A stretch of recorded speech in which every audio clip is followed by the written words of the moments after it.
Hello everyone, how's it going? And welcome to Wild Rift Patch Notes 3.2a. These are the official notes that have just come out on the Wild Rift website, which will be going live tomorrow, which is Wednesday my time. So a lot more testing is going to be done with these new patch notes, so make sure you stay tuned for a lot more content, and also on my streams as well. I already had a look at the the first look that they did on Twitter. I'm expecting them to be very similar to the ones that they're going to do in the official patch notes, which is these ones. But if I do find anything different or anything new, then I will go through them. But most of them will probably be the same as the first look video. So if you missed that video, I'll leave a link down in the description if you want a bit more in-depth look at patch 3.2a. So going through it first, we have the new game mode Elemental Rift. They're doing another version of the game mode, and they said at the moment that basically they're trying to find this balance between the best of 3 was too fast and the best of 5 is too slow. So trying to find that middle ground at the moment. So they're doing this new thing now where slaying the dragon now grants you points towards getting the dragon soul. The first team to reach 3 points will obtain the dragon soul. First 2 dragons will be worth 1 point, and after the first 2 dragons are slain, the following dragons that spawn will be 2 points instead of 1. So again, it's kind of like a best of 3, but it's kind of like it's kind of a way to come back as well, because if you take the first 2 dragons, you still need to take a third one. But if there's one a piece in terms of dragons, so if you take one, the enemy team takes one, then the next dragon will be the dragon soul. So very interesting to see how that will balance thing up. I honestly haven't had time to play Elemental Rift in a while, so I'd have to see how that goes. The terrain now changes on the second Drake now as well, which is quite interesting, and the old dragon will spawn after the team claims the dragon soul and spawns every 5 minutes. Yeah, so this one will go live 26th of May, which is tomorrow. Interesting enough, all random ultra rapid fire mode is coming to Wild Rift. So this is the same as basically Earth, but it's all random. So it's kind of like ARAM plus Earth put together. So you've got all random, completely random teammates, completely random champions, and it'll be Earth mode, which is going to be awesome. I'll definitely have to try that out, and I'll probably do a video on that as well. Some skins coming out, the Cosmic Blade skins, Master Yi and Lulu. Also got Pulsefire Lucian, which is going to be quite exciting, so we'll have to see when that comes out. I think it comes out next week, next Thursday. Lucian comes out, so I might wait for a Lucian video for the new skin, Pantheon and Shen. And then we have the Empress Morgana. Some more accessories, some icons. They got a Pride event happening, I believe, so there's some Pride stuff there as well, which is awesome. Join the Fluff, which is a Noxus event, Cosmic event, and also the Pride 2022 event, which is always good. Right, on to champion changes. Like I said, I'm expecting these to be pretty much the same as what the first look was. So Alistar, the self-heal is going up, so from 20 to 125 to 27 to 160. So 7 self-heal in the early game, not really too much, but the heal in the late game gets a little bit bigger than the early game, but this doesn't really mean too much, to be honest with you. Heals towards allied champions as well is a lot more, though. You get about at like 70 more in terms of the late game to your allies, which is quite nice, and 14 in the early game. Whereas the self-heal is a little bit less, but still quite nice. And then the cooldown reduced per crowd control has gone up. So this is kind of the mistake that I did in the first look video. I thought this was the duration and the cooldown of when you could actually heal, but this is actually when you hit crowd control, so like your headbutt pulverize combo, this will reduce the cooldown of the self-heal and the heal between heal for the allies. So this is actually another buff to Triumphant Roar. So increasing the healing, and also increasing the cooldown that you get when you crowd control an enemy, which is really nice. And also they're reducing the cooldown headbutt. 0.5 every rank doesn't really mean too much, but it's quite nice. Camille, pretty big nerf for Camille. I'm expecting Camille to be definitely heavy nerfed after this patch. The true damage ratio on the Precision Protocol, which is the second part of the ability, is going down by quite a lot. So at level 1 now, it's only 40% true damage, 60, 80, and 100. At level 5, 9, and 13. So at level 13, she's kind of at the same spike as what she was before, but her early game is not going to be as strong. And also the movement speed as well has also gone down by quite a bit, at 10% at every rank. So she's not going to be getting as much movement speed.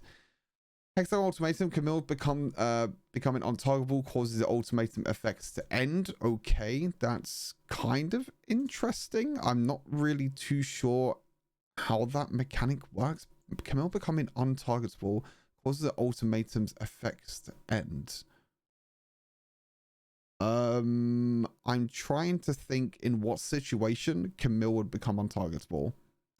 I can't think of any off the top of my head because it's nearly 1 a.m. If there is anything that you guys can think about with that, let me know down in the comments. A little bit of an interesting one. Not really too sure what to think about that. And then the duration has been lowered as well. So it's lowered by 0.5 at level 2, and at level 3 it's gone down by another 1 second. So more heavy nerfs to Camille. I think Camille's just gone over and over again, just more and more nerfs, which is kind of scary. Right, Ekko, we didn't know what was changing in terms of base stats because they just said base stats upgrades. So 40 base health is quite a lot in the early game. Armor, which is really nice, and also the base mana is going up. Awesome. I think health was the big one. His health in the early game was just way too weak. It means that his jungle clear was a lot slower because, and also he get on lower health more. His laning phase was a lot weaker, but these two are definitely going to help his jungle. And this is also going to help his jungle, but also help his laning phase. Time Winder now deals 100%, 30% bonus damage to monsters. Jungle Ekko buff, which is really nice. The passive missing health magic damage has also gone up, so now it's 3 plus 2% instead of 2 plus 1.5, and the AP ratio on phase dive has gone up. So Ekko jungle might be a thing. We'll have to see how Time Winder plays into effect with the bonus damage, and also the base stats are a big bonus. Fiora buff is pretty scary, to be honest with you. 40 health is quite a lot in the early game, and also lunge damage has gone back up. Fiora kind of fell out a little bit because of the nerfs to the range of the lunge. She finds it quite difficult to get onto AD carries onto the backline, so they're just trying to buff her up a little bit, just get her back to kind of where she was, I guess, before, because she is still a really fun champion to play and a really fun champion to watch. Gragas, way too powerful at the moment. They're basically reducing the travel speed of the ultimate from 6 frames to 8 frames. Don't really know what it means too much about frames, but we'll have to test it in game to see what it's like. So yeah, he just increases the travel speed of Gragas' ultimate, so his impact during those coordinated team fights is less oppressive. I think most of these changes are to do with competitive, because Icons is just around the corner, about 2 or 3 weeks time. Damage to monsters for Graves. Graves is again another really strong competitive pick, has gone down by 30%. I think with Graves is that he can stay so healthy during the jungle because his auto attacks push back the red buff and the blue buff, so he can stay really healthy. And also the Ender line does a lot of damage to monsters, the first ability. So that's quite nice. And also another nerf to another jungler, Irelia jungle, which has been quite popular and competitive as well, is also getting nerfed. Nunu's getting another buff again. I think Nunu's another champion that keeps getting a lot of buffs. Cooldown on consume has been lowered at every single rank by 1 second, which is quite cool.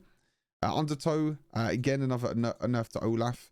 I think Undertow doesn't really mean too much in terms of damage, but I think slow is the big part. But getting lowered by 5% every single rank is really nice. I mean, Olaf is still really annoying at the moment. I don't think these nerfs are going to do too much to him, just because of how powerful he is and how he combos so well with like Yuumi, Karma, Lulu, etc, etc. So slows are pretty good. That we're not going to be slowed as much by Olaf anymore, but I don't think it'll be too much. And Nunu buffs are pretty good, but yeah, Nunu's still Nunu. I mean, this will help his jungle clear quite a lot by reducing his consume by 1 second. Means he can stay healthy during team fights as well by consuming minions or something like that.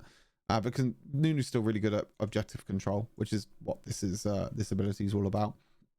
Renekton, health regeneration is going up. This is going to help him a lot in the early game, especially because he trades quite a lot in the early game as well. So backing off after the early game trades, and then using that health regeneration to heal back up with the honey fruit, which is quite cool. And the dominance damage is going up, but at every rank for per second. So this is when people stand in the radius of his ulti. You do AoE damage around yourself basically. So this is going up. So it means that Renekton can dive in. The Veigar buffs are pretty interesting, to be honest with you. The cooldown is going down on Baleful Strike, which is his first ability, which is normally the one that you spam quite a lot anyway. It's going down by 1 second, so you know 4 seconds is quite low, on top of probably all the ability haste that you get as well. Pretty scary, to be honest with you. If this could be spammed multiple times, especially because he's going to be getting a lot of AP, a lot of stacks as well, which is going to give him even more AP. Very scary champion. I might have to maybe test him out in duo lane. We'll have to see. And the crowd control has also gone up for Event Horizon, so very scary changes for Veigar. I think Veigar is in a pretty decent position already, I would say, and these buffs just make him even stronger. It's a little bit scary. And then Ziggs, the cooldown for explosive minefield and the mine duration has been lowered. So this just makes it so at the moment the minefield is more of a zoning tool. So you use it at choke points. It's like a zoning tool, but now you kind of have to be more precise with that, if that makes sense. And you have to make sure you time it correctly because the cooldown's been up and also the mine duration has also been lowered. So yeah, I'm not really too sure what to think about this. Again, these are all like pretty much all competitive changes, but yeah, it's I think you just have to time it better, but most of the time I think it should be fine. And then to items, Frozen Heart changes. The ability haste is going up from Frozen Heart, and also the cost has been lowered by 150 gold. So I think Frozen Heart is a pretty good item, especially because a lot of AD carries are going lethal tempo at the moment, and Frozen Heart's really good because you can reduce the attack speed of nearby enemies. So Frozen Heart, I think, is a really good item. So I think it will be pretty decent, I think, in the current meta.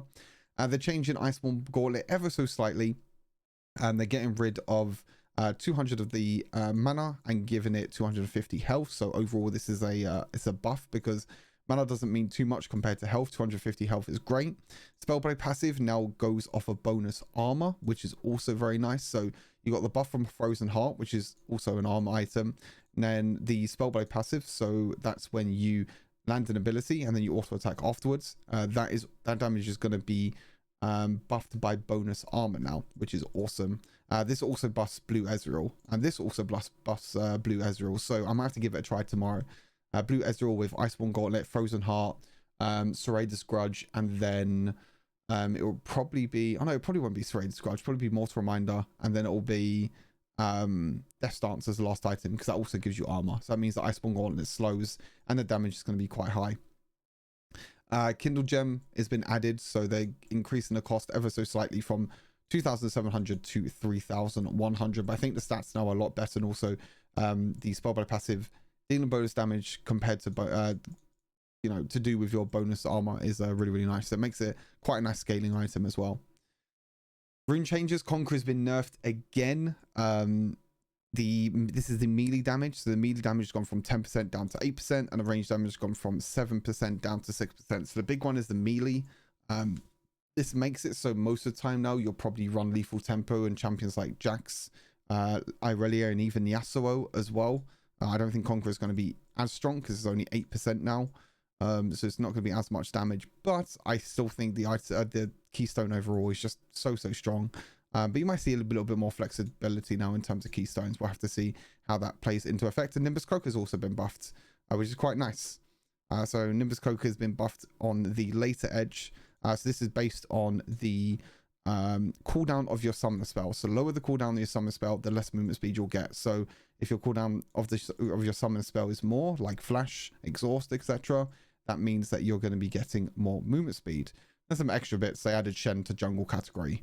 Whoop-de-doo. I don't know why they did that, but I mean, overall, a pretty good patch. I think most of these changes were pretty much exactly what they were in the first look, which is quite cool. We just didn't know what like the base stats were and what all like the little nitty-gritty numbers were. I think the base stats for Ekko is pretty huge, to be fair. I think it's going to definitely be played a lot more. Not really anything in terms of AD carry changes or support changes. Nothing really in the duo lane. I think the main change is to do with Iceborn Gauntlet Frozen Heart to see how that works with Ezreal. So I'll definitely give that a try, and I'll probably do a video on that as well. But other than that, pretty decent patch. We got a new Lucian skin as well for us AD carry mains out there. But yeah, thank you for tuning into this video. It was just a quick short video just to run through the patch notes. Pretty short patch as well. I hope you enjoyed. Take care, and I'll see you all in tomorrow's Wild Rift video. Peace.